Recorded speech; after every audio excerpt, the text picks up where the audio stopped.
Welcome to your next lecture video. This video is going to be talking about imperialism and the Spanish-American War. So here are the first things that we're going to be, or the few things that we're going to be covering in this video. Let's just jump right to it. All right, so first we need to know what imperialism is, and here is a basic definition. Basically, it's the policy of powerful countries seeking to control the economic and political affairs of weaker countries or regions. During the age of imperialism, powerful nations engaged in a mad dash or in a race to basically control as much of the world as possible. So if you're looking here at this map of Africa, all the different colors represent the different European nations that were controlling them. One reason for the rush to grab colonies was for the desire of raw materials and natural resources. The imperial country, like the European countries, would basically remove all the raw materials from the colony and then ship them back home. And then it also gave them an edge in the competition for global resources. So for Americans, it wasn't necessarily the shortage of materials like in Europe, but it was a surplus of goods. So being an imperialistic nation and having colonies would give you markets overseas where Americans could sell their goods. So the age of imperialism lasts from 1870 to 1919. That's basically when countries were going around and trying to grab the weaker countries, and this happened throughout Africa and Asia. So here we go. Reasons for imperialism. Reason number one, like we said before, European countries wanted the raw materials and consumers for their products. They wanted to get the items that they could use for themselves out of there, but they also wanted a market where they could sell their goods. And again, here we go is Africa, and there you go, the natural resources that they had. In a lot of these countries, you had oils or diamond production, so this is what was going on. Reason 2 and 3, there was a sense of duty that Europeans felt that it was their duty to spread Christianity and their culture to the backward people or inferior people. And then you also have the competition where European countries just wanted to be number one, and they wanted to take over an area before their competitors were able to. Now, in order for you to expand and protect your interests around the world, imperialist nations needed to build up their military strength, because you wouldn't be able to take over a weaker nation if you didn't have the military capacity to do so. So this gentleman over here, Captain Alfred Mahan, urged American leaders to build a stronger navy and to obtain navy bases in Cuba, Hawaii, and the Philippines. He also argued that the U.S. should build a canal across Central America so that ships could move quickly between the Atlantic and Pacific Ocean. That later becomes the Panama Canal, which we'll talk about in a later video.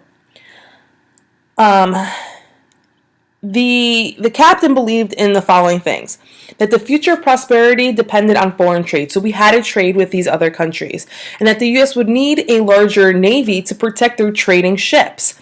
The U.S. also needed to acquire naval bases in order to protect their properties and their interests around the world.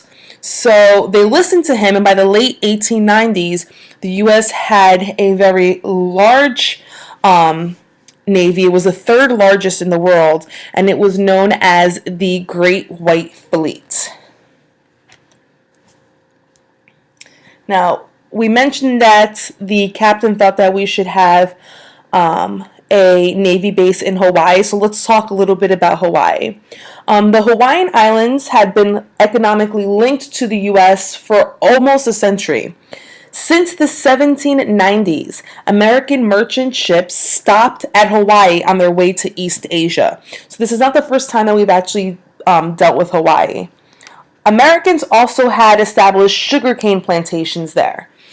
And in 1887, American planters convinced the king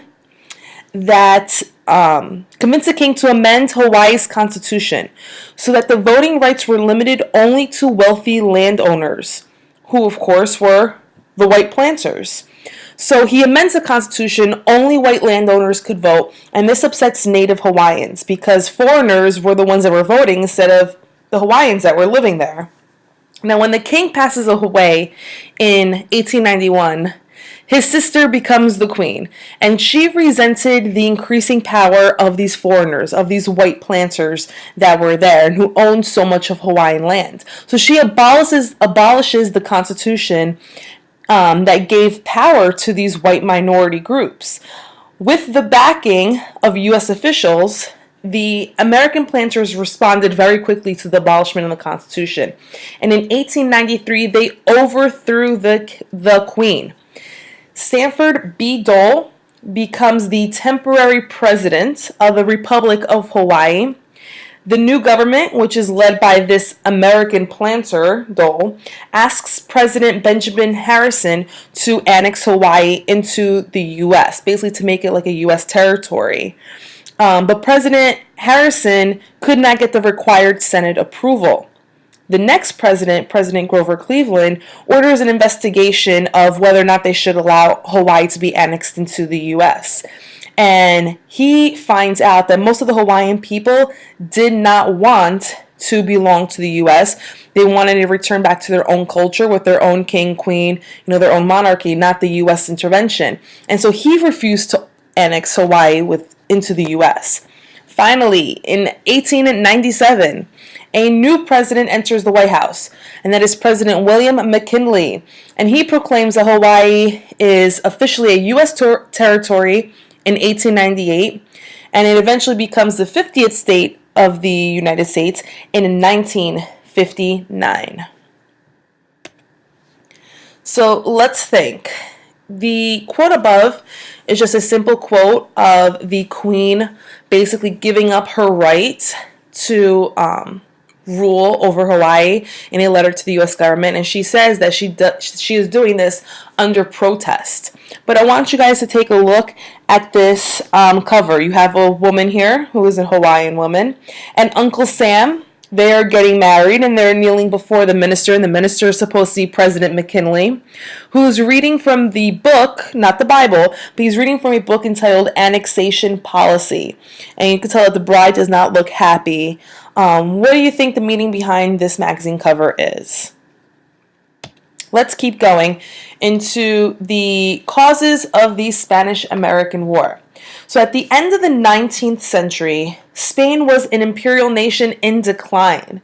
The formerly vast empire had been dwindled down to only a handful of possessions. That was the Philippine Islands, Puerto Rico, and Cuba. Now, by 1897, American entrepreneurs had invested $50 million in sugarcane plantations and other ventures on the island of Cuba. But the island was very unstable, and they were on the verge of a revolutionary war. They wanted freedom. So in 1895, you had the Cuban patriot, Jose Marti, over here, and he launched the war for independence from Spain. And with the cries of Cuba Libre, which means free Cuba, rebel fighters used guerrilla tactics against the Spanish forces. In response, the Spanish military devised a plan to deprive the rebels of food and recruits, basically. So they grabbed the entire rural population into makeshift concentration camps, where thousands of people ended up dying from disease and starvation. Meanwhile, American property was being destroyed. Now, many Americans favored the Cubans. They wanted Cuba to become independent from Spain. And they started to identify with Cuba as a throwback to the Revolutionary War when we once fought for our independence. And so Americans could relate to Cubans at that level. Now, the brutality of the Spanish tactics only intensified the Americans' sympathy for the rebels. But other people worried that the U.S. economic interests, the sugar cane plantations, were being destroyed. And the U.S. hoped that Spain could basically put down this rebellion.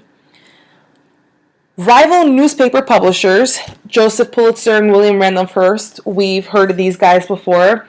So they're coming up again because they created something called yellow journalism. So basically, they would boost up their readership for their newspapers by using sensational headlines and pictures on their front pages. Their stories exaggerated the Spanish atrocities and compared the Cuban rebels to the patriots of the American Revolution. So what is yellow journalism? Basically, yellow journalism is when you take something that's true. So in this case, we're talking about the revolution in Cuba, the Cubans against the Spanish. They would take something that's true and they would create like a crazy headline to grab your attention, or they would have a picture and they would create something crazy around that picture and they would exaggerate it. So the story has some truth to it, but it's very exaggerated to kind of rile people up. Now, these stories would also bring people in because, again, it would compare the Cuban Revolution to the American Revolution, so people would have sympathy for the Cubans. Now, President William McKinley warned the Spanish to establish peace because then the U.S. is going to step in to protect its own economic interests. And when they were not controlling the Cubans, McKinley ordered the battleship Maine, the USS Maine, to Havana Harbor to protect American citizens and American property in Cuba. On February 1898, February 15, 1898, the USS Maine explodes, killing over 260 officers and crew. The yellow journalism blew things up at crazy, and they started saying that Spain is the one that they started blaming Spain for the USS Maine explosion. So Spain was the one to blame for the USS Maine exploding in the Havana Harbor. Years later, recently actually, we now know that there was a fire in the engine room that causes the explosion. It was not Spain that exploded the USS Maine. But back then, yellow journalism, as soon as they heard that the USS Maine blew up, they took the headline and they ran with it, and Spain was the one that got the blame. On April 25th, 1898, Congress declares war on Spain, and the slogan, "Remember the Maine," becomes, the thing, because we're going to war, because we are going to defend ourselves for blowing up the USS Maine. So here are two examples of yellow journalism. One of them is a picture and then one of them is a headline. I want you guys to kind of look at these, analyze these, and tell me how this is an example of yellow journalism. So that's the causes of the Spanish-American War, but let's get a little bit into the actual war. The actual war was very, very, very short. It only lasts 3 months. And there's two main people that come out of this war. You have George Dewey, who is on the Asian side of this war, because this war was fought in the Philippines and it was also fought in Cuba. So George Dewey goes to the Philippines and he completely destroys the Spanish fleet there. The Philippine people are also trying to fight for independence from Spain like the Cubans. So he goes there, destroys the Spanish Navy, military, and he frees the Philippine people from Spanish rule. On the other side, in Cuba, you have Theodore Roosevelt.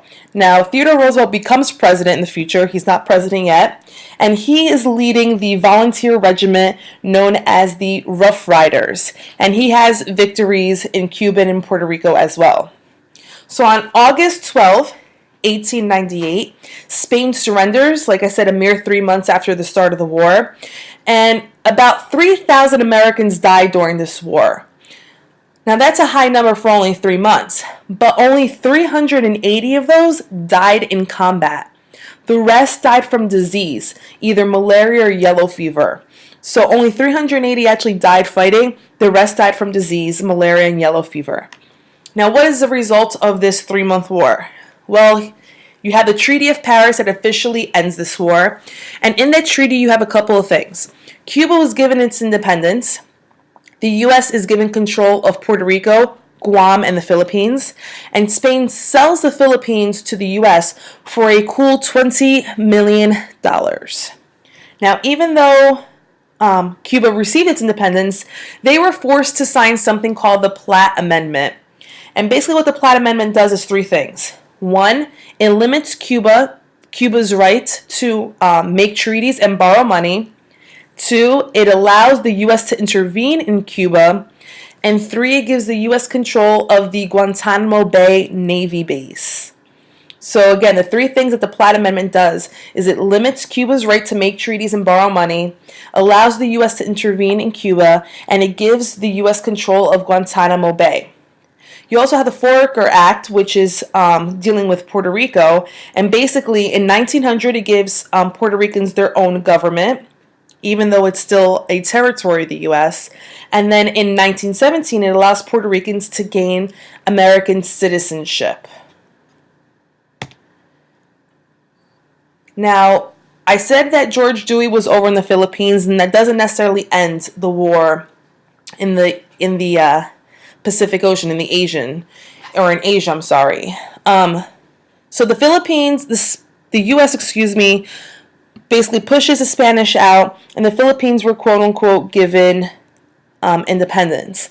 But once the Spanish-American War was officially over, the Philippines thought that the U.S. would pack up and leave and give them independence. And when the U.S. did not leave, because again, the U.S. purchased the Philippines from Spain, the Filipinos became angry with the U.S. for refusing to grant them independence. Basically, they managed to get rid of the Spanish, but now they were dealing with Americans. So the rebels continued to fight, not against Spain anymore, but now they were fighting against the U.S. Their war officially ends in 1901 when their head rebel, not held rebel, when their head rebel, it gets captured. Over 4,000 Americans die, but you have 220,000 Filipinos dying in this war, and most of those were civilians. That includes about 200,000 Filipino soldiers. So the U.S. continues to control the Philippine Islands until they're finally given their independence in 1946. And here you have a little cartoon down at the bottom. The name of this cartoon is called School Begins. So the kids in the back of the classroom are representing California, Texas, Arizona, New Mexico, and Alaska, and they're quietly reading. The front row are boys representing the Philippine Islands, Puerto Rico, Cuba, and Hawaii, and they're looking like they really don't want to be there. So what do you think the meaning of this cartoon is? And here we go, the last two, guys. What is the meaning behind these two political cartoons? And again, this all has to do with imperialism, the idea of a more powerful nation taking over a weaker nation. And this is really how the U.S. becomes a global world power. Now, here are the 6 questions you guys should be able to answer if you have your notes correctly. And if not, go back, rewatch the video, and fill in your missing elements. Otherwise, I will see you guys tomorrow in class.